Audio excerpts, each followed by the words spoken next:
Hello world. Tonight I'm going to be reading an article from Kawaiola, and this one is titled Civic Engagement Does Not Negate Nationhood.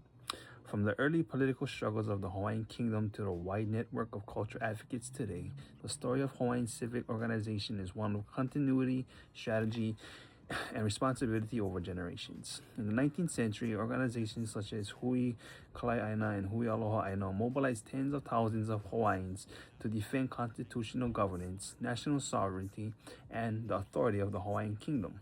These groups understood politics as a responsibility. Petitions, public meetings, and newspapers were tools for the collective survival. Even after the overthrow, this political consciousness did not disappear. In 1914, that lineage continued with the formation of the Ahahui Pu'uonoa Ona Hawaii, known in English as the Hawaiian Protective Association.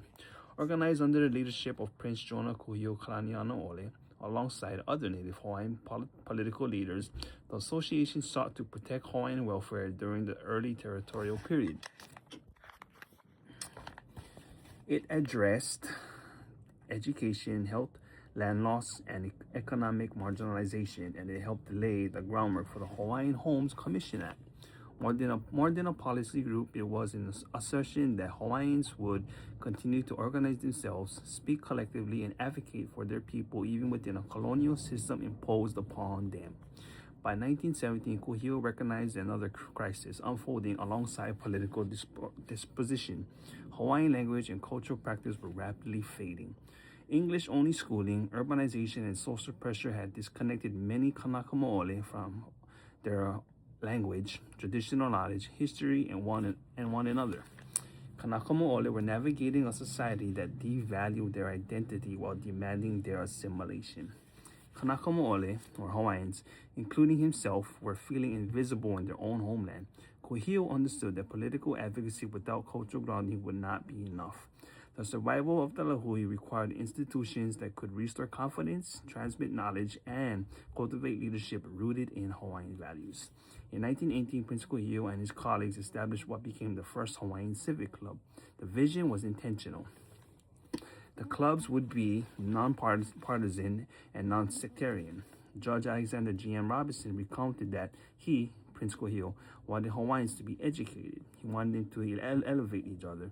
He wanted to instill in and promote the economic, intellectual, social status, and well-being of Hawaiians in his community, and he wanted sincerely to see Hawaii's culture to be forever preserved, not only for the Hawaiian, but for all Hawaii. The Hawaiian Civic Club movement was meant to be a place where Kanaka could learn how government worked, practice leadership, and stand accountable to their people.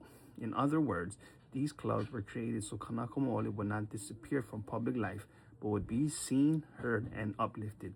Many Hawaiian civic clubs have also grown into welcoming spaces where non-Hawaiians, particularly those with Hawaiian family ties or a sincere commitment to learning, can engage respectfully with the Hawaiian history, values, and cultural practices.